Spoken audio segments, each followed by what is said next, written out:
بسم اللہ الرحمن الرحیم. اللہ کے نام سے شروع کرتی ہوں جو بہت مہربان بار بار رحم فرمانے والا ہے. الحمدللہ، سب تعریف اللہ کے لیے ہے. یہاں پر لفظ حمد استعمال ہوا ہے. حمد کا معنی بھی تعریف ہوتا ہے اور مدح کا معنی بھی تعریف ہوتا ہے. فرق کیا ہے؟ آپ حروف دیکھیے وہی ہیں، میم دال ہے اور ہے میم دال، حمد اور مدح. اب دیکھیے کہ عام طور پر جب نبی صلی اللہ علیہ وسلم کی تعریف ہوتی ہے تو اس کے لیے آپ کیا لفظ استعمال کرتے ہیں؟ مدح، مدح رسول. اور اللہ تعالیٰ کی جب تعریف بیان ہوتی ہے تو اس کے لیے آپ کیا کرتے ہیں؟ حمد. ہر حمد مدح ہوتی ہے لیکن ہر مدح حمد نہیں ہوتی. مدح کا لفظ جو ہے وہ عام ہے، کسی کے لیے بھی ہو سکتی ہے، مثلا دنیا کے بادشاہوں کے لیے، بڑے انسانوں کے لیے. لیکن حمد خاص چیز ہے جس میں محبت اور تعظیم بھی پائی جاتی ہے. تو الحمدللہ، سب تعریف اللہ کے لیے، یعنی اللہ کا حق ہے. اللہ کے سوا کسی اور کا حق نہیں. کون ہے اللہ؟ الذی، وہ ذات، خلق السماوات والارض، جس نے پیدا کیے آسمان اور زمین. خلق کا معنی ہوتا ہے عدم سے وجود میں لانا، یعنی جو چیز پہلے نہیں تھی اس کو بنانا. اور السماوات کا لفظ جو ہے یہ سمو سے ہے، سین میم واو، سمو کہتے ہیں بلندی کو.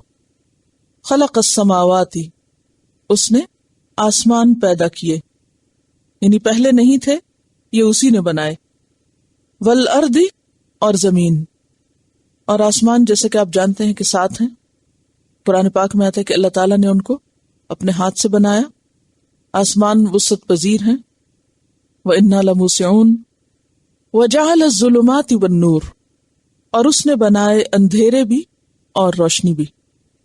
آسمان اور زمین کے لیے لفظ خلق کا استعمال کیا گیا، جبکہ ظلمات اور نور کے لیے جعل. فرق کیا ہے؟ اب دیکھیے کہ آسمان اور زمین ایک وجود رکھتے ہیں، لیکن اندھیرے اور روشنی جو ہے وہ کسی وجود کا نام نہیں. اندھیرا ہو گیا تو پکڑیں آپ اندھیرے کو، روکیں. یعنی زمین کو تو آپ چھو سکتے ہیں، اس پہ چل سکتے ہیں، لیکن اندھیرا جو ہے وہ ایک ایبسٹریکٹ چیز ہے. اور اسی طرح روشنی کو بھی آپ پکڑ نہیں سکتے. روشنی کو اپنے اظہار کے لیے کسی اور جسم کی ضرورت ہوتی ہے، یعنی جب وہ ریفلیکٹ کرتی ہے روشن ہوتی ہے. تو یہاں لفظ کا بھی فرق ہے. ایسا نہیں کہ صرف عبارت میں ایک تازگی پیدا کرنے کے لیے یہ لفظ استعمال ہوا، صرف محض عبارت میں تفنن کہتے ہیں ورائٹی، کہ پہلے خلق آیا پھر جعل آیا. نہیں، اس میں معنی کا بھی فرق ہے. وہاں ذات ہے اور یہ صفات ہیں. ظلمت اور نور جو ہیں یہ صفات ہیں، تو اس کے لیے لفظ کیا استعمال ہوا؟ جعل. اس نے بنائے.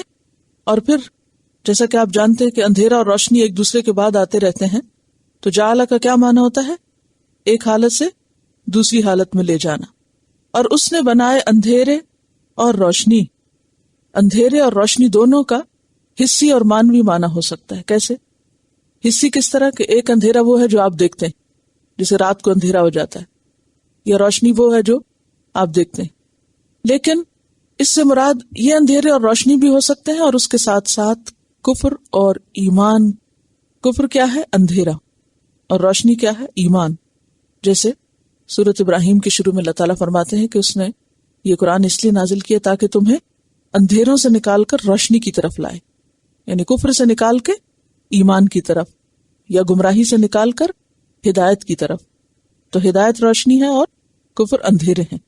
پھر آپ دیکھیے کہ ظلمات جمع استعمال ہوا اور نور سنگولر استعمال ہوا، یعنی گویا اندھیرے بہت سے ہیں، کفر کی بہت سی قسمیں ہیں، لیکن نور یعنی ایمان، اور خاص طور پر توحید پر ایمان، اللہ کی وحدانیت پر ایمان، یہ کیا ہے؟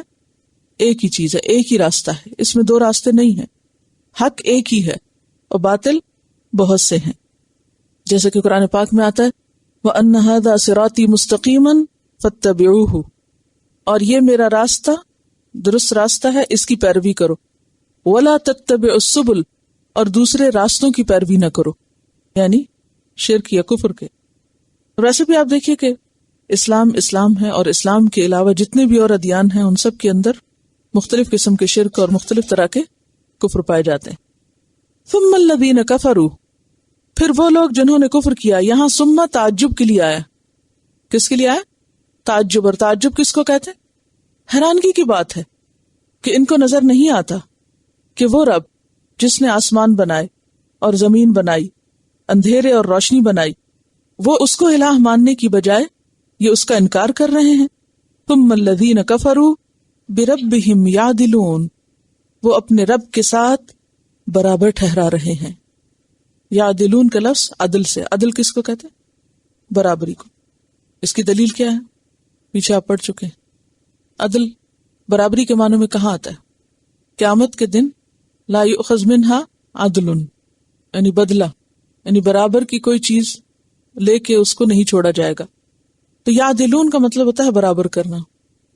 دو بچوں کے درمیان عدل کیا ہوتا ہے؟ کہ دونوں کے ساتھ ایک جیسا سلوک ہو. بیویوں کے درمیان عدل کیا ہے؟ عدل کا لفظی معنی ہر ایک کو اس کا حق دینا.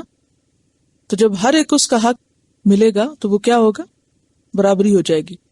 بربہم یعدلون، برابر قرار دیتے ہیں، یعنی الوہیت میں برابر قرار دیتے ہیں، اوروں کو بھی الہ مانتے ہیں. جیسے کہ آپ پیچھے پڑھ چکے ہیں وَمِنَ النَّاسِ مَن يَتَّخِذُ مِن دُونِ اللَّهِ أَندَادًا يُحِبُّونَهُمْ كَحُبِّ اللَّهِ، کہ لوگوں میں سے بعض ایسے ہیں جو کیا کرتے ہیں؟ اللہ کے علاوہ اوروں کو بھی شریک بنا لیتے ہیں.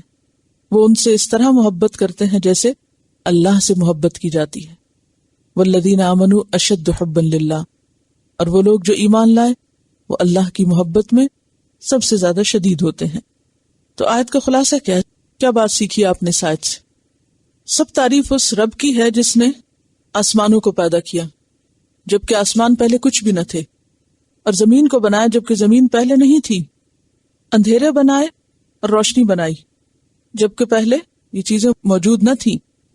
ان ساری نشانیوں کے باوجود پھر حیرت کی بات ہے کہ وہ لوگ جو نہیں مانتے، کس کو؟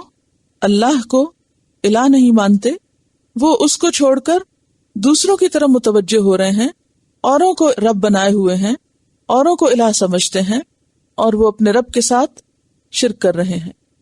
یعنی ان کے شرک کا کوئی جواز نہیں ہے. صریح اور واضح نشانیاں، علامات ہونے کے باوجود وہ کیا کر رہے ہیں؟ اوروں کو رب کے برابر قرار دے رہے ہیں. اب آپ دیکھیے، کیا آج تک کسی نے یہ دعویٰ کیا کہ میں نے آسمان بنایا؟ یا خود نہیں تو کسی اور انسان کی طرف یا کسی قوم کی طرف یا کسی نیشن کی طرف منسوب کیا جائے اس کو؟ آج تک کسی نے بھی یہ دعویٰ نہیں کیا. یہ دعویٰ ایک ہی ہستی نے کیا ہے، اور وہ اللہ رب العزت کی ہستی، اور سب کو پتا ہے.